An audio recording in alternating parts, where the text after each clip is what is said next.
another Vegas story for you, part 2, volume 2. And this one's a little funnier. This one would help if you've been there before. If not, but I'll give you the best, I'll paint the best picture I can for you. But there's a strip club called Spearmint Rhino. It's kind of world famous, but some people may not have heard about it, but it's basically a big gentleman's club, strip club. And years ago when I was up there in Las Vegas, we were all in there one night, and it was actually Halloween, and I was meeting some buddies because I was going to a party afterwards. So my buddy who drives limo, he was out, he had some time to kill in between like the super late night rides and the early, earlier in the evening rides. So we met for a little drink. I think he had a coffee or something, and I, had a couple of swigs, and sure enough, he splits, and he's, I guess, in his car, limo parking up front and all that. So he's kind of doing some paperwork or just, timesheet, whatever the hell, lining up his stuff for the rest of the night. Mr. Officer, there's always the fucking cop in my videos. So,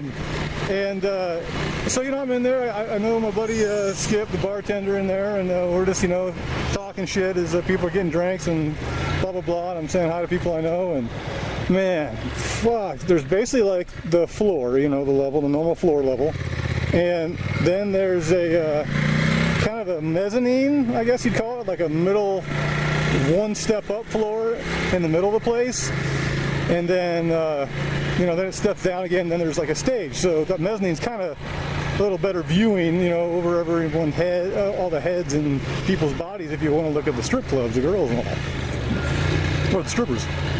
So, usually, I don't know necessarily if it's VIP up there, but, it's just, just usually some bottle service and some other bullshit, whatever like that.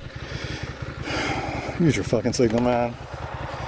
And, so, I heard a little ruckus, a little rumbling. So I kind of crane my neck, and I'm kind of looking backwards over my right shoulder. And then all of a sudden I see like 8-9 people stand up. And then like the whole mezzanine up there, and it probably, holds between 35-50 people up there. Probably about, I don't know, under 10 tables, 7 to 10 tables. And fuck, all of a sudden all this commotion and shit like that. And shit's, fucking, you can hear people getting like, and, hey, it wasn't me. And obviously there were bouncers up there and shit was going down. So I'm kind of keeping my eye up there, and this motherfucker, I ain't kidding you, comes out tabletop height. Literally, this dude comes flying out of there, facing backwards, head, back, legs, everything flat, heading backwards at about 6 feet high in the club. Like going like backwards, like in the movies, like 12 to 15 feet in the air like a missile. And he's like, off the mezzanine, so not just the normal height, but then he's got another step, another probably foot of the step that he's gonna fucking fall. Bam, crashes, fucking, and all the bouncers from the door area, they come just fucking wrestle that motherfucker down, keep him down.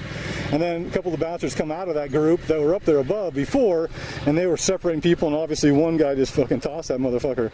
So I'm seeing all this shit go down, and they're clearing people out left and right, man. They're just yanking people that are even close to this shit just to cool it all down, because the girls stopped dancing, and when the girls stop dancing, money stops flowing. So that's all money and fucking booze flowing in those joints. So if that stuff happens, especially in Vegas, they fucking secure that shit immediately so we can get that cash flow going again to keep the party rolling and keep those credit cards open.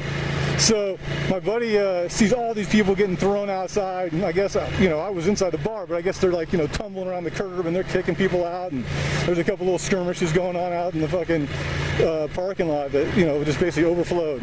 And my buddy fucking he calls me on the mobile, and he's like, dude, he goes, what the fuck? He goes, I just fucking walked out of there. He goes, you all right? I'm like, yeah, I'm all right. He's like, I'm like, what's up? I go, you see that fight and everything? He goes, dude, they're still fighting out here. So just wonder, good little story. If you get to Las Vegas, definitely visit good old Spearmint Rhino. And when you get in there, you'll see a couple of mezzanines. They've done some, remodeling and rehabbing since then, updating the place. But you'll know what I mean if you walk in there. And yeah, just imagine some fool all drunk, flat top, tabletop, launching out of that thing onto his fucking ass because he's a drunk fuck, not shutting his lip when he should have, obviously. So have a good one, guys. Take it easy. Thanks for watching. Hope you like Volume 2 Vegas Stories. Later. Brick House.